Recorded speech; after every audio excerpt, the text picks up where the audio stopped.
Olá, sexto ano, aqui é o professor Humberto, de Matemática 2.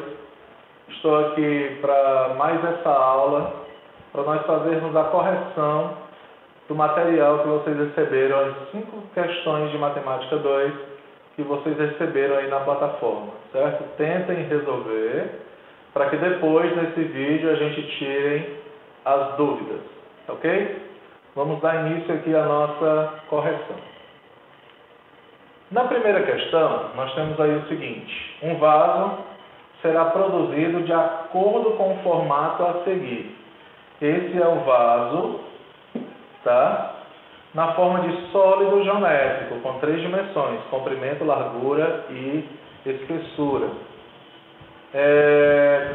Tem um detalhe que eu queria que vocês observassem, que é o seguinte: essas duas faces, que tem aí o desenho, um destaque, elas são faces opostas. Ou seja, eu tenho uma face de frente para a outra. Quando nós fizermos aí a planificação dessa figura, na planificação, essas faces também devem continuar opostas. Ou seja, devem continuar uma de frente para a outra. Tá bom? Qual é o molde correto para fazer esse vaso? Se vocês observarem bem, no item A, quando a gente montar esse molde, o que vai acontecer? O desenho vai ficar na parte de cima, vizinho a esse outro desenho aqui, o que não corresponde ao nosso vaso, porque esses dois enfeites aqui são opostos e não vizinhos um ao outro. No item B é a mesma situação. Quando a gente montar aqui o vaso, esses dois ainda vão continuar vizinhos, né?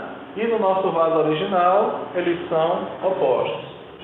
Lá no item C, parecido com o item B, quando a gente fizer a montagem dessa caixa, esses dois enfeites aqui ainda vão continuar vizinhos.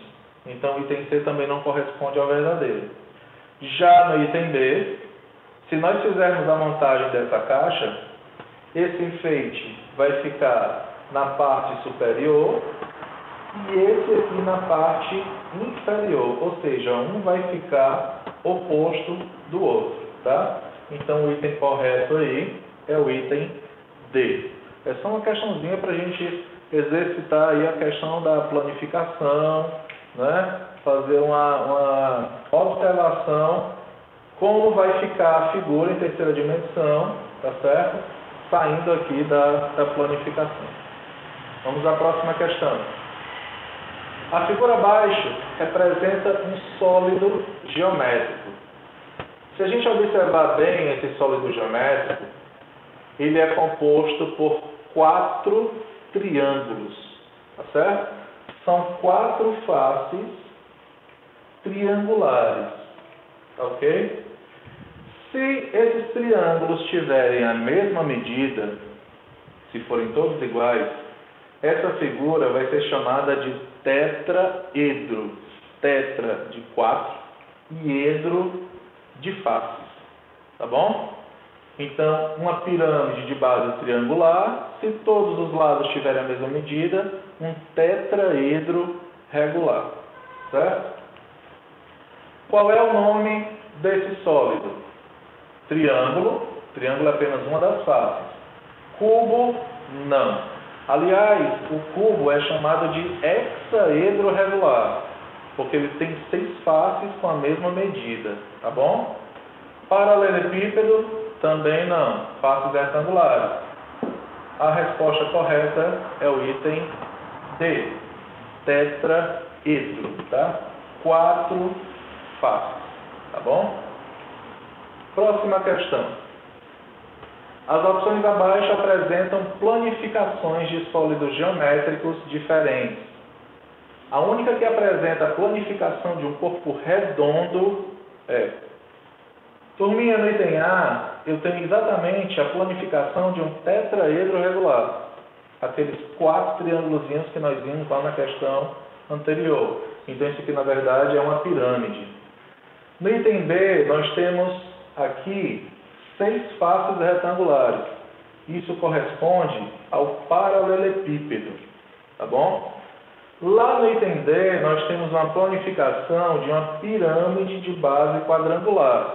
Nós temos 4 triângulos na lateral e uma base no formato de quadrado. E o item C, que é o único item que apresenta um corpo redondo, corresponde exatamente ao cilindro. 2 faces circulares opostas e um retângulo na face lateral.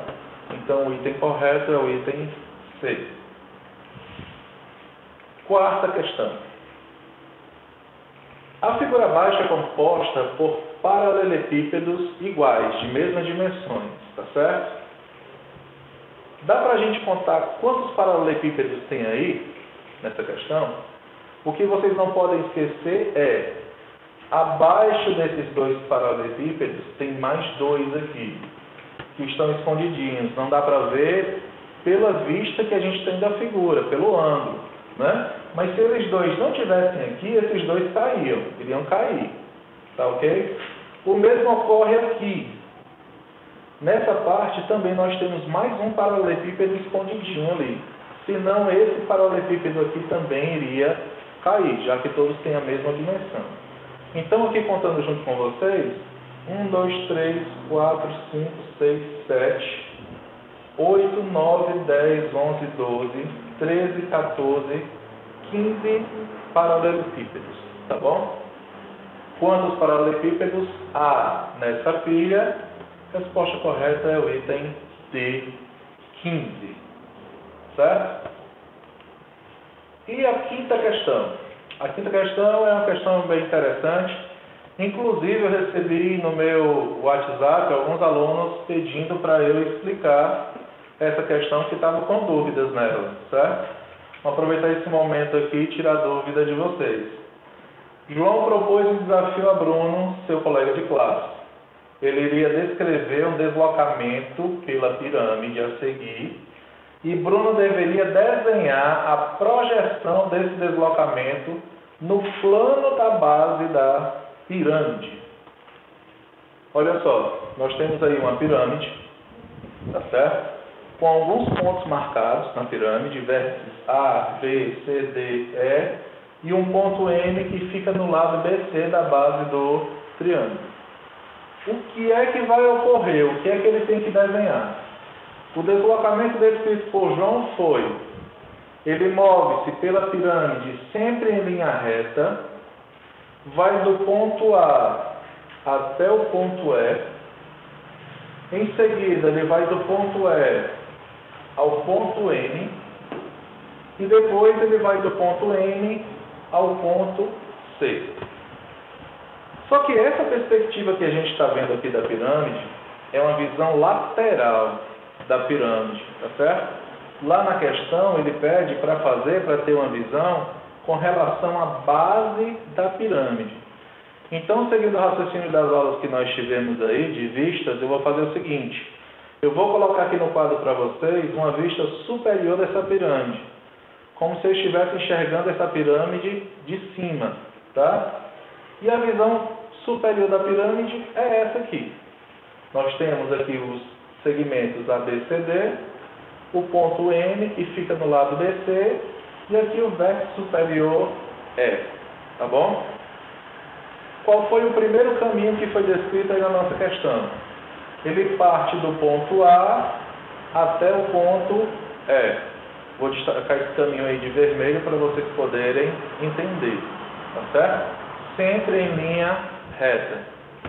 Depois, do ponto E ao ponto M, mais um segmento em linha reta. E por fim, do ponto N ao ponto C. Então, a trajetória e o desenho feito sobre essa pirâmide é esse aqui, tá bom? Vocês só conseguiriam determinar isso aí se vocês tivessem uma vista superior da pirâmide, tá bom? Fica mais fácil de compreender, mais fácil de entender. Então, dos itens que nós temos aí como resposta, né, o item que se aproxima, o item que é a resposta dessa questão é o item C. Tá legal? Então, um abraço para vocês e até a nossa próxima aula, com mais aulas e mais correção.